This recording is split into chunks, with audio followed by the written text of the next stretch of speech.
बहुत सारे लोगों का मानना है कि जो भाग्य में लिखा हुआ है वो होकर रहता है। और ये बात कहीं ना कहीं सच भी है। इसके पीछे का लॉजिक समझते हैं। देखिए, भाग्य कुछ और नहीं है, ये सिर्फ हमारे पूर्व जन्मों के जो कर्म है। अब वो कर्म हमारे अच्छे भी हो सकते हैं, बुरे भी हो सकते हैं। अब ऐसा तो हो नहीं सकता कि कोई इंसान हमेशा बुरा ही कर्म करता रहे या फिर हमेशा अच्छे ही कर्म करते रहे।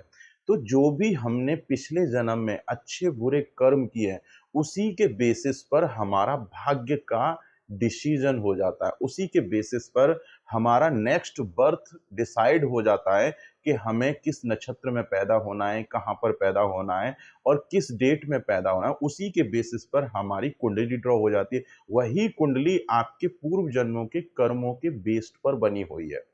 अब जब वो कर्मों के बेसिस पर बनी हुई है, तो जब हम इस जीवन में कुछ अच्छा कर्म करेंगे, तो उस अच्छे कर्म के बेसिस पर हमारे पुराने जन्मों के बुरे कर्म कटना स्टार्ट हो जाते हैं।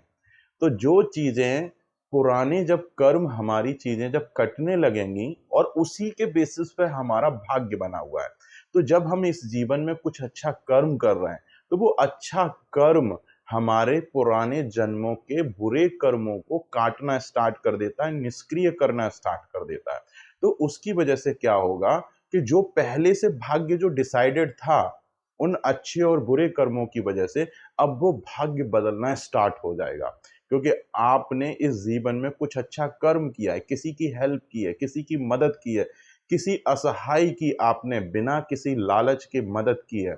तो ऐसे में वो अच्छा किया हुआ कर्म आपके पूर्व जन्मों के कष्टों को काट देगा। अब जब वो चीजें निष्क्रिय हो जाएंगी, जो बुरे कर्म थे हमारे पूर्व जन्मों के, जब वो निष्क्रिय हो जाएंगे, तो अब बचे हमारे अच्छे कर्म के रिजल्ट्स। और आपने इस जीवन में भी अच्छा कर्म किया, तो ये दोनों चीजें मिलके आपके अच्छे कर्मों का पार्ट बड़ा हो जाएगा। तो उसकी वजह से जो चीजें पहले भाग्य के बेसिस पर जो घटनाएं कुछ होने वाली थी, अब वो घटनाएं बदलना स्टार्ट हो जाएंगी।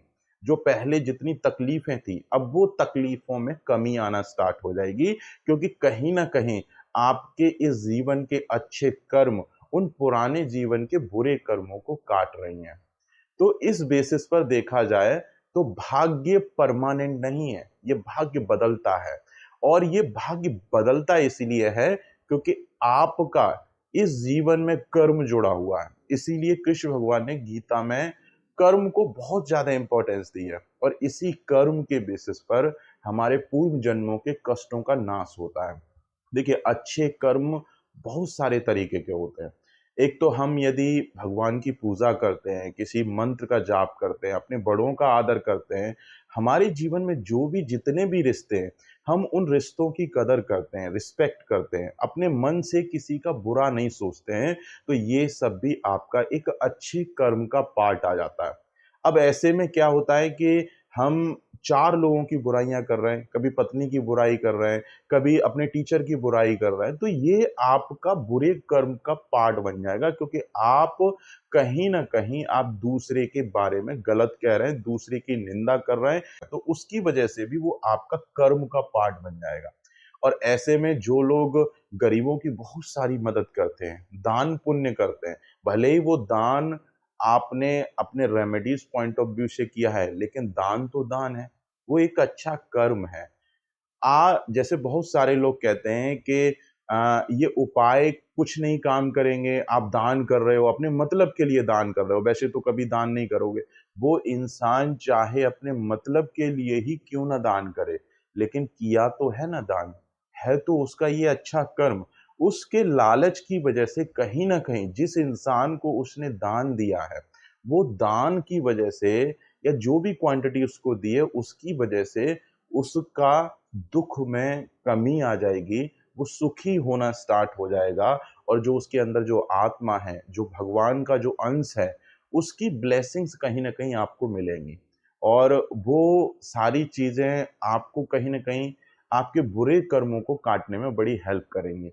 तो ये नहीं कह सकते हैं कि हमारे दान करने से या लालच करने से, लालच में आके हम जो दान कर रहे हैं, आखिर हमारा लालच छुपा हुआ है उसमें कि हमारे कुछ पीड़ाएं कम हो जाएंगी दान करने से। भले ही आप लालच से दान कर रहे हो, लेकिन वो आपके अच्छे कर्म का पार्ट है। अच्छा कर्म तब अच्छा और हो सकता है यदि हम अपने बड़े की, छोटों की, सबके आदर से सम्मान करें, किसी का बुरा ना सोचें। सबसे अच्छी बात है कि किसी का बुरा नहीं करना चाहिए, ना बुरा सोचना चाहिए। ये भी बहुत बड़ा रोल प्ले करता है हमारे अच्छे कर्मों का पार्ट। तो यही किया हुआ अच्छा कर्म आपके पूर्व जन्मों के कष्टों को काटता है, निष्क्रिय करता है। और आपने देखा होगा जब लोग दान करते हैं, पुण्य करते हैं और किसी के साथ में बुरा नहीं करते हैं, तो ऐसे इंसान चाहे कितनी भी बड़ी परिस्थितियों में, बुरी परिस्थितियों में क्यों ना आ जाएँ, ऐसे लोगों को स्पिरिचुअल पावर, ईश्वरी शक्ति कहीं न कहीं हेल्प करती रहती है और ये बड़ी समस्याओं से ईज़िली बाहर आना चालू हो जाते हैं, क्योंकि इनका अच्छा कर्म इन्हें सपोर्ट कर रहा है। इसीलिए कर्म को हमेशा अच्छा रखना चाहिए, यही आपके पूर्व जन्मों के कष्टों को काटेगा। तो बुरी परिस्थितियों में जब भी आप आएँ, तो ऐसे में आप अपना कर्म को ना भूलें, कर्म हमेशा अच्छा रखें, दूसरों की मदद करें और जो लोग ये कहते हैं कि भाग्य को बदला नहीं जा सकता, आप अपने भाग्य को ऐसे बदल सकते हैं क्योंकि जो आपका जो भाग्य है, वो पूर्व जन्मों के कर्मों का लेखा-जोखा है। अब वो लेखा-जोखा तो आप बन के आ गया, आप पैदा हो गए, वो लेके आ गए। अब इस जन्म में जो अच्छा कर्म करेंगे, उसके बेसिस पे उन कर्मों की कटौती होना चालू हो जाएगी और जब वो बुरे कर्म की कटौती होना स्टार्ट हो जाएगी, तो अच्छे कर्म बचेंगे, बुरे कर्म कट जाएँगे। तो ऐसे में जीवन में कुछ अच्छा होना स्टार्ट हो जाएगा और वो आपके भाग्य को बदलना स्टार्ट कर देगा। तो इसीलिए भाग्य कभी भी परमानेंट नहीं होता है, ये टेम्परेरी है, ये बदलता रहता है। आपने देखा होगा आपके हाथों की रेखाएँ टाइम टू टाइम में कुछ सालों में ये चेंज होती रहती है क्योंकि इसमें आपका कर्म जुड़ गया। कर्म के बेसिस पे अब वो कुछ रेखाएँ छोटी हो जाएँगी, कुछ बड़ी हो जाएँगी, कुछ नई रेखाएँ बन जाएँगी, तो वो आपके भाग्य को बदल रही है। एक तरह से आपका भाग्य बदल रहा है। तो इसीलिए जो भाग्य में लिखा है, वो होगा, लेकिन आपका अच्छा कर्म उन घटनाओं को भी बदल सकता है। और इस तरह का नॉलेजफुल कंटेंट देखने के लिए, एस्ट्रोलॉजी सीखने के लिए आप हमारा फ़ेसबुक पेज फ़ॉलो कर सकते हैं और यूट्यूब चैनल को भी सब्सक्राइब कर सकते हैं। क्योंकि मैं आपके लिए 3 घंटे का मॉड्यूल प्रोग्राम भी लेकर आ रहा हूँ 5 सितंबर के अराउंड और उस 3 घंटे के मॉड्यूल प्रोग्राम में मैं सिखाऊँगा कि आप अपनी कुंडली खुद घर बैठे किस तरह से स्टडी कर सकते हैं, कैसे कुंडली के योग सीख सकते हैं, कि किस तरह के योग हैं आपके चार्ट में और क्या इफ़ेक्ट डालेंगे आपके जीवन में। ये सिर्फ़ आपको 3 घंटे के प्रोग्राम में मैं आपको सिखाऊँगा कि आपको अपनी कुंडली कैसे स्टडी करना है और कैसे रेमेडीज की हेल्प से, अच्छे कर्म की हेल्प से आप अपने जीवन को अच्छा और सुखमय बना सकते हैं।